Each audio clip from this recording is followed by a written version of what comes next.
ये श्रृंखला सर्व आत्माओं के पिता परमात्मा शिव के द्वारा उच्चारित महावाक्यों के संकलन पर आधारित है। ओम शांति। बॉलीवुड स्टूडियो द्वारा प्रस्तुत अमूल्य रत्न में आप सभी का हार्दिक स्वागत है। अमरनाथ अवडर दानी, वरदाता सतगुरु, परमपिता परमात्मा संगम युग पर हमें वरदानों से इतना भरपूर कर देते हैं जो जन्म जन्मांतर हम मेहनत मुक्त, जीवन मुक्त, सर्व प्राप्ति संपन्न बन जाते हैं। स्वयं परमात्मा समान मास्टर वरदाता बन जाते हैं। परंतु ईश्वरीय वरदानों को अमर बनाने की और इन्हें जीवन में प्रयोग करने की यथार्थ विधि क्या है, आज हम ईश्वरीय महावाक्यों द्वारा जानेंगे। महावाक्यों के स्पष्टीकरण के लिए हमारे मध्य हैं प्रजापिता ब्रह्मा कुमारीज ईश्वरीय विश्वविद्यालय के वरिष्ठ राजयोगी शिक्षक आदरणीय राजू भाई साहब। सब आपका आज के एपिसोड में बहुत बहुत स्वागत है। सब पिछले एपिसोड में हम बात कर रहे थे 2 फरवरी 2008 के महावाक्यों पर, जिसका टॉपिक था संपूर्ण पवित्रता द्वारा अपने मास्टर ज्ञान सूर्य स्वरूप को इमर्ज करो। महावाक्यों में आगे बढ़ते हैं तो परमात्मा कहते हैं कि अचानक और एवर रेडी शब्द को अपने कर्मयोगी जीवन में हर समय स्मृति में रखो। अपने शांति की शक्ति का स्वयं प्रति भी भिन्न भिन्न रूप से प्रयोग करो। जैसे साइंस अपना नया नया प्रयोग करती रहती है, जितना स्व के प्रति प्रयोग करने की प्रैक्टिस करते रहेंगे उतना ही औरों प्रति भी शांति की शक्ति का प्रयोग होता रहेगा। मतलब शांति की शक्ति को प्रयोग करने की विधि को स्पष्ट करें। परमात्मा हम सबको 2 विधियां बताते हैं। एक कहते हैं कि बच्चे अचानक और एवर रेडी शब्द को याद रखो। अचानक कुछ भी हो, मैं आत्मा इस शरीर से सहज निकल सकूं, संपन्नता को प्राप्त कर सकूं, इसके लिए हमें एवर रेडी रहना है। साथ साथ शांति की शक्ति जो आत्मा की सबसे मुख्य शक्ति है, उसका स्वयं पर प्रयोग करें। कोई भी अशांत वातावरण है, अशांति की कोई ऐसे सीन आ रहे हैं, परिस्थितियां आ रही हैं, उसमें मन जरा भी हलचल में न जाए। जितना हम अपने शांत स्वधर्म में स्थित रहने का अभ्यास करते हैं, उतना वो शांति की शक्ति समय पर काम आती है। इसलिए बार बार जब कोई ऐसी परिस्थितियां नहीं हैं, ऐसे समय पर भी अपने शांत स्वरूप स्थिति में स्थित रह करके शक्ति का अनुभव करना चाहिए। जब हम शांत स्वरूप स्थिति में स्थित रह करके कोई भी परिस्थिति पर प्रयोग करेंगे तो हलचल में नहीं आएंगे। ऐसे परमात्मा कहते हैं जैसे अपने प्रति करते हो, ऐसे सर्व आत्माएं, जब वायुमंडल में अशांति हो, हलचल हो, कहीं पर भी तो एक स्थान पर बैठ करके भी उन आत्माओं को शांति की किरणें दो। उन आत्माओं को ऐसे अनुभव हो कि जैसे कोई मुझे सकाश मिल रही है, कोई लाइट मिल रही है, तो वो भी शांत हो जाएंगे। परमात्मा की कहते हैं कि अभी विशेष अपने शक्तियों की सकाश चारों ओर फैलाओ। जब आपकी प्रकृति सूर्य की शक्ति, सूर्य की किरणें अपना कार्य कितने रूप से कर रही हैं, पानी बरसाता भी है, पानी सुखाता भी है, दिन से रात, रात से दिन करके दिखाता है, तो क्या आप अपने शक्तियों की सकाश वायुमंडल में नहीं फैला सकते? मतलब शक्तियों की सकाश फैलाने की इस विधि को थोड़ा स्पष्ट करें। परमात्मा ने जो ये विधि बताई कि सूर्य जो है, जैसे प्रकृति का सूर्य, अगर तेज एक साथ किरणें कहीं भी पड़ती हैं तो पानी बरसने लगता। माना सागर पर किरणें पड़ी तो भाप बन करके उड़ता है और फिर बादलों का रूप लेकर के फिर बरसता आता है। तो सूर्य की किरणें पानी बरसाती भी हैं, और कहीं पर पानी इकट्ठा है, वहाँ किरणें पड़ रही हैं तो उसको सुखा भी देती हैं। तो परमात्मा हम सबको कह रहे हैं प्रकृति का सूर्य इतना बड़ा कार्य कर रहा है। आप बच्चे मास्टर ज्ञान सूर्य आत्माएं हो, आप आत्माएं भी इसी तरह से शांति की किरणें फैलाओ। जो भी शक्तियाँ आपके पास हैं उस सकाश के रूप में चारों ओर दो। लेकिन उसकी विधि है। जब हम अपने आत्मिक स्वरूप में स्थित होंगे, एकाग्रचित्त होंगे, तो एकाग्रता की शक्ति से वो शांति की, पवित्रता की, स्नेह की किरणें चारों तरफ अपने आप फैलेंगी। जैसे कोई चीज़ ऊंचाई पर है, सूर्य ऊंचाई पर है तो उसकी किरणें चारों तरफ फैलती हैं। ऐसे ही जब हम अपने ऊंची स्थिति पर स्थित होंगे, जब मैं अपने स्वधर्म में स्वस्वरूप में स्थित हूँ, एकाग्र हूँ, संकल्पों की हलचल बंद हो गई, तो किरणें जो शुभ संकल्प करेंगे वो किरणों के रूप में चारों तरफ वायुमंडल में फैलेंगे।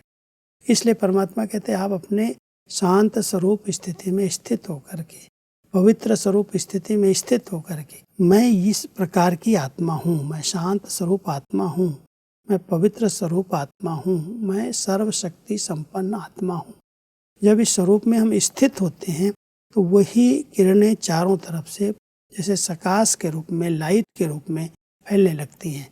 परमात्मा कहता है इस प्रकार की सेवा वर्तमान समय बहुत आवश्यक है, क्योंकि चारों तरफ दुख और अशांति का वातावरण बढ़ रहा है। आप उनके पास साकार में तो नहीं जा रहे हैं, लेकिन अगर एक ऊंची स्थिति पर बैठ करके बहुत शुभ भावना संपन्न संकल्प किए जाते हैं तो वो सकाश का काम करते हैं और दूर दूर तक लोगों को अनुभव होते हैं। बिल्कुल, परमात्मा के कहते हैं कि जैसे स्थापना के आदि काल में परमात्मा के तरफ से अनेक आत्माओं को सुख शांति की सकाश मिलने का घर बैठे अनुभव हुआ, संकल्प मिला, जाओ। ऐसे अब आप मास्टर ज्ञान सूर्य बच्चों द्वारा सुख शांति की लहर फैलाने की अनुभूति होनी चाहिए, लेकिन वह तब होगी, इसका साधन है मन की एकाग्रता, याद की एकाग्रता। एकाग्रता की शक्ति को स्वयं में बढ़ाओ, जब चाहो, जैसे चाहो, जब तक चाहो तब तक मन को एकाग्र कर सको। तब आदि और अंत की इस महत्वपूर्ण सेवा को थोड़ा स्पष्ट करें। स्थापना जब हुई तब हर एक को घर बैठे परमात्मा के अनुभव होते थे, साक्षात्कार होते थे। जी, निराकार को कोई पहचान नहीं सकते, इसलिए परमात्मा को दूर दूर बैठी हुई आत्मा को ब्रह्मा बाप का साक्षात्कार करा देते। एक स्थान पर बैठे उनको अनुभव होता था कोई फरिश्ता मेरे पास आया जी, और वो फरिश्ते को देखते देखते उस श्री कृष्ण के रूप में जैसे परिवर्तन हो गया और आवाज़ दे रहा है कि तुम यहाँ आओ, तुम इनके पास जाओ। तो इस प्रकार से स्थापना के समय कितनी आत्माओं को दूर बैठे परमात्मा की लाइट, उनकी किरणें, उनकी शुभ भावना की सकाश मिलती रही, जी, जिससे स्थापना बहुत फास्ट गति से हुई। ऐसे ही परमात्मा कहता अभी आप बच्चों के द्वारा अनेक आत्माओं को सुख शांति की लाइट जानी चाहिए, उनको महसूस हो कहीं से पवित्र किरणें, सुख शांति की शुभ भावना की किरणें मेरे पास आ रही हैं।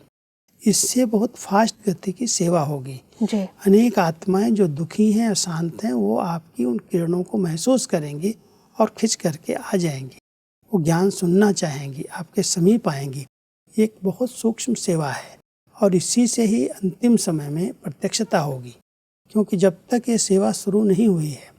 और इसी के लिए हम सभी संगठित रूप में योग अभ्यास करते हैं, भट्टियाँ करते हैं कि एक संकल्प में सभी स्थित होकर के बैठो, तो जितनी मन और बुद्धि एकाग्र हो जाएगी, भटकना बंद कर देगी, उतना उस एकाग्रता की शक्ति से वो किरणें चारों तरफ फैलेंगी। जी, इसलिए सबसे जरूरी है जब भी हम योग अभ्यास करते हैं तो अकेले बैठे हैं या हम संगठन में हैं, अगर संगठित रूप में सभी ब्राह्मण आत्माएं एक ही शुद्ध संकल्प में स्थित हो जाएं, मैं एक लाइट हूँ, मैं एक शांति का दूत हूँ, मैं बहुत पवित्र आत्मा हूँ, तो ये संकल्प क्रिएट करते ही वो संकल्प की शक्ति से ये किरणें चारों तरफ फैलने लगेंगी।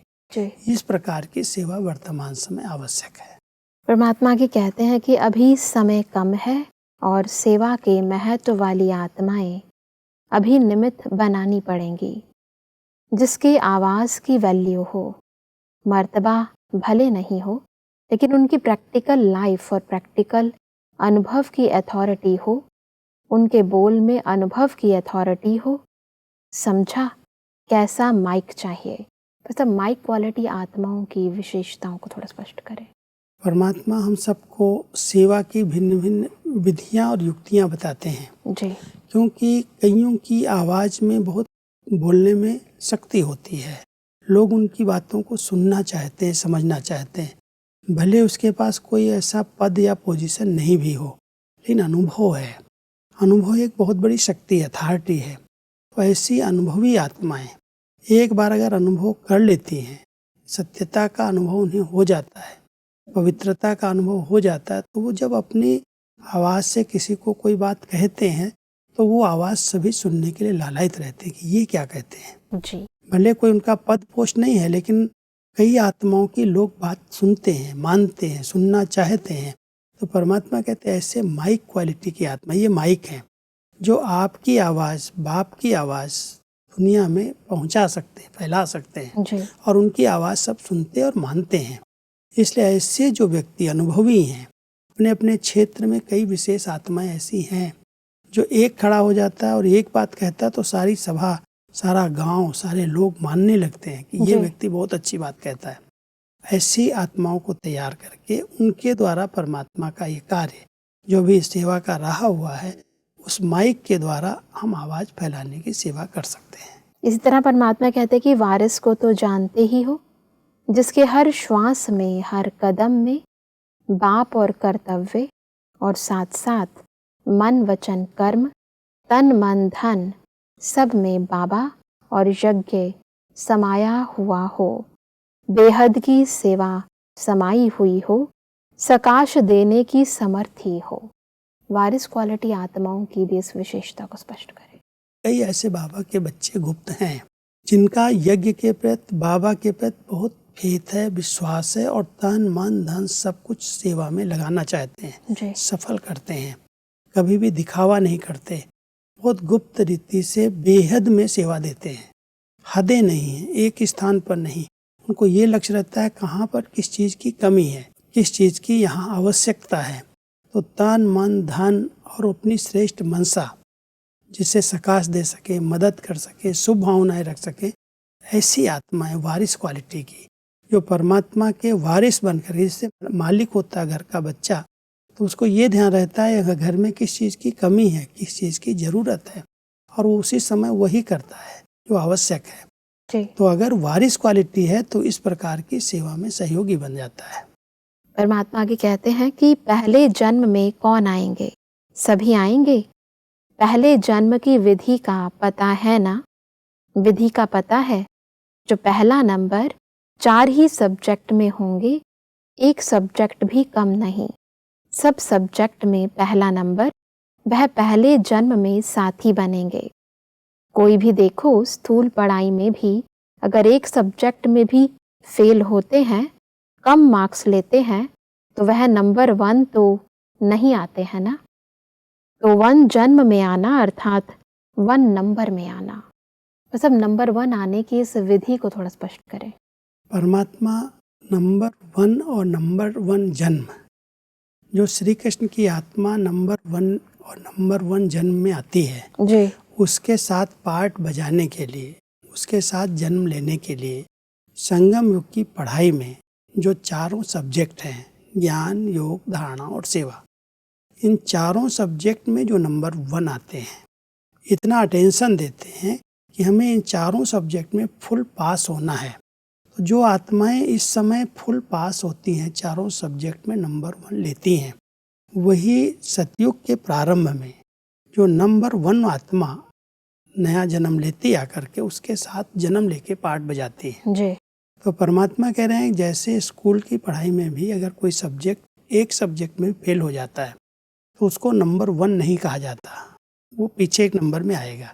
भले कोई मार्क्स मिल भी जाए थोड़ी बहुत, लेकिन अगर 100% मार्क्स में ना चारों सब्जेक्ट में वो फुल पास अगर नहीं है तो उसको नंबर 1 की लिस्ट से बाहर कर दिया जाता है। बिल्कुल। तो हम सबको ये जो परमात्मा इस समय पढ़ा रहे हैं, 4 सब्जेक्ट पर अटेंशन खिंचा रहे हैं, चारों सब्जेक्ट में नंबर 1 बनने वाली आत्मा सतयुग के आदि में 1 नंबर आत्मा के साथ पार्ट बजाने के लिए जन्म लेगी।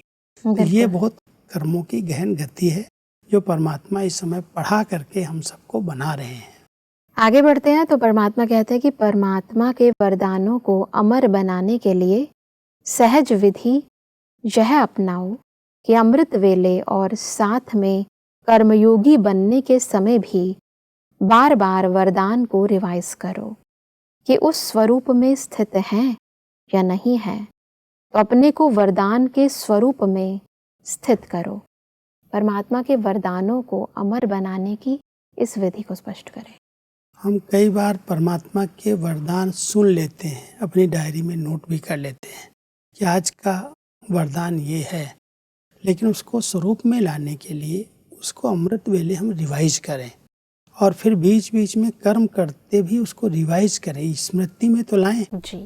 आज मुझे वरदान दिया हिम्मतवान भव, तो वो जो वरदान मिला उस वरदान के अनुसार क्या मेरे कर्म हैं, वो हिम्मत है, वो सफलता प्राप्त हो रही है।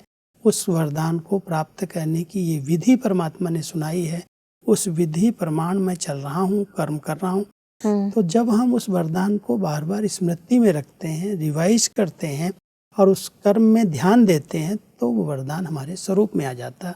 अर्थात वरदान जैसे अमर हो जाता है, वो बार बार हमारे को स्मृति में रहता है और उसका हम स्वरूप बनते जाते हैं। जी।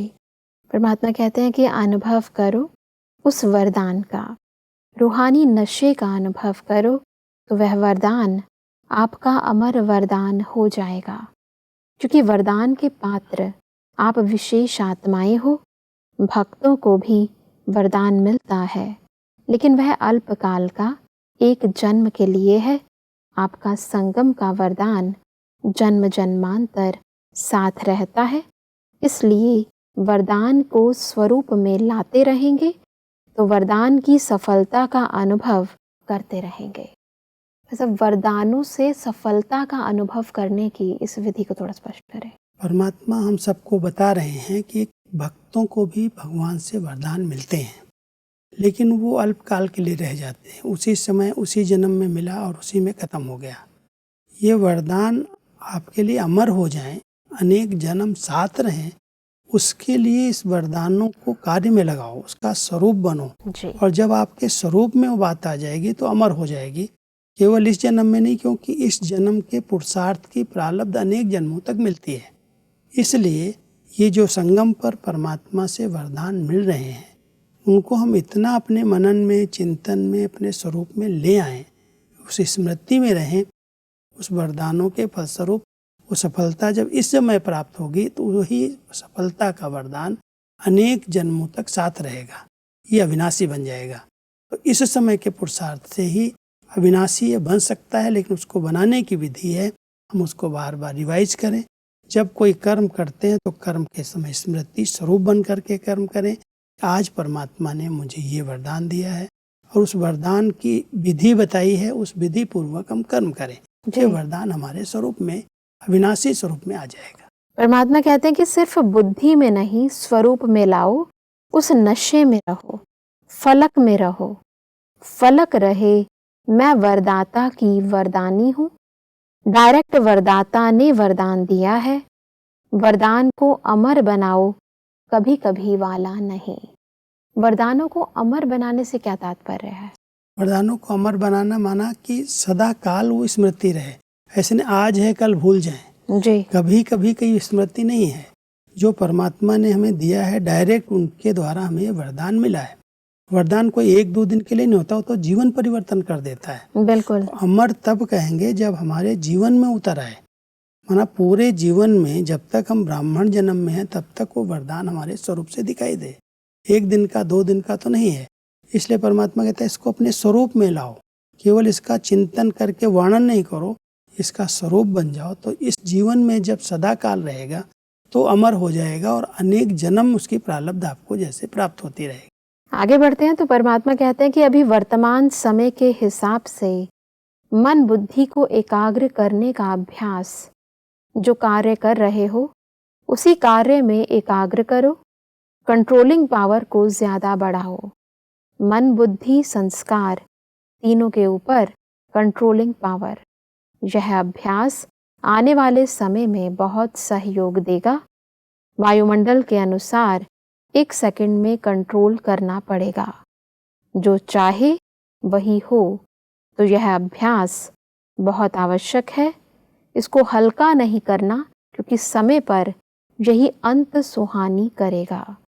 मन बुद्धि को एकाग्र करने का ये जो अभ्यास है, इसके महत्व को थोड़ा स्पष्ट करें। परमात्मा हम सब बच्चों को एकाग्रता बढ़ाने की एक विधि बताते हैं। जी। मन, बुद्धि और संस्कार ये आत्मा की 3 चैतन्य शक्तियां हैं। इन पर फुल कंट्रोलिंग पावर माना जब जो संकल्प करना चाहें वही संकल्प उठे, वही बोल निकले, वही उसी तरह से संस्कार अपना काम करें। तो परमात्मा हम सबको कह रहे हैं एकाग्रता को बढ़ाना, माना जो कार्य आप कर रहे हैं, जिस कार्य में आप लगे हुए हैं उसी में ही मन स्थित हो जी। ऐसे नहीं हमको सोचना ही नहीं कुछ, लेकिन मान लो कोई एक कार्य हम कर रहे हैं, हाथ में एक काम लिया है, तो वही कार्य के संकल्प चले, उसी पर हमारा चिंतन जैसे फोकस हो। आज साइंस ने जो रिसर्च की उसका आधार क्या रहा, उसने अपने मन को उसी चीज़ पर एकाग्र कर लिया। अगर ये व्यक्ति ऐसा कर रहा है या ये चीज़ ऐसे चल रही है, ऐसे आ जा रही है, तो उसका कारण क्या है, फोकस कर लिया, उसी पर चिंतन करता रहा और उसकी रिसर्च हो गई, वो एक सबके लिए सुख के साधन बना दिए। तो परमात्मा हम सबको कह रहे हैं कि ऐसे ही आप बच्चों की मन बुद्धि की एकाग्रता और उस एकाग्रता के आधार से जो कार्य करो उसमें सफलता स्वतः ही मिल जाएगी। इसको बढ़ाओ और इसके लिए कंट्रोलिंग पावर को बढ़ाओ। जी। जितना आपका मन कंट्रोल में रहेगा, जो सोचना वही उसी पर ध्यान देना। इतने अभी काम ये है, बुद्धि कहीं दूसरी जगह भटक रही है। तो मन बुद्धि संस्कार जब तीनों पर हमारा कंट्रोल हो जाएगा तब एकाग्रता बढ़ेगी और एकाग्रता बढ़ेगी तो सफलता स्वतः प्राप्त होने लगेगी। बिल्कुल भाई साहब, आज हमने बहुत ही सहजता से कैसे हम हर कर्म में सफल हों, कैसे ईश्वरीय वरदानों को प्रयोग में लाएं, कैसे एकाग्रता की शक्ति को बढ़ाएं, उन विधियों को समझा। स्पष्टीकरण के लिए आपका बहुत बहुत धन्यवाद। ओम शांति। दर्शकों, आज के महावाक्यों में परमात्मा ने कहा कि हमें मास्टर ज्ञान सूर्य बन सुख शांति की किरणें चारों ओर फैलाने की अनुभूति करानी है और इसके लिए एकाग्रता की शक्ति बढ़ानी है। परमात्मा ने कहा कि फर्स्ट जन्म में आने के लिए हमें चारों सब्जेक्ट में फर्स्ट नंबर लेना है। परमात्मा ने कहा कि परमात्मा वरदानों को अमर बनाने के लिए हमें अमृत वेले और कर्म योगी के समय वरदानों को रिवाइज करना है और उन्हें स्वरूप में लाने का अभ्यास करना है। दर्शकों, आज के महावाक्यों से संबंधित यदि आपके मन में कोई भी प्रश्न है तो आप हमें ईमेल कर सकते हैं। हमारा ईमेल आईडी है amulyaratna@kollywoodstudio.org। अगले एपिसोड में एक और अव्यक्त वाणी के साथ आप सभी के समक्ष हम फिर हाजिर होंगे। तब तक के लिए लेते हैं इजाजत। ओम शांति। मुख्य सार। समय प्रकृति द्वारा चैलेंज कर रहा है। समय की समीपता को कॉमन बात नहीं समझो। अचानक और एवर रेडी शब्द को हर समय स्मृति में रखो। सुख शांति की लहर फैलाने के लिए अपने मास्टर ज्ञान सूर्य के स्वरूप को इमर्ज करो। इसका साधन है मन की एकाग्रता, याद की एकाग्रता, बाप दादा के वरदानों को अमर बनाने की विधि। अमृत वेले उस वरदान को बार बार रिवाइज करके स्वरूप में लाओ। वर्तमान समय के हिसाब से पुरुषार्थ जो कार्य कर रहे हो उसी कार्य में एकाग्र रहो। मन बुद्धि संस्कार तीनों के ऊपर कंट्रोलिंग पावर। अधिक जानकारी के लिए संपर्क करें Amulya Ratan Godlywood studio, Manmohini Van, Shantivan post, Abu road 307510, district Sirohi, Rajasthan. Email ID है amulyaratn@godlywoodstudio.org। इस श्रृंखला को प्रजापिता ब्रह्मा कुमारीज ईश्वरीय विश्वविद्यालय के सेवा केंद्रों पर क्लास में नियमित रूप से चलाने के लिए गॉडलीवुड स्टूडियो से संपर्क करें।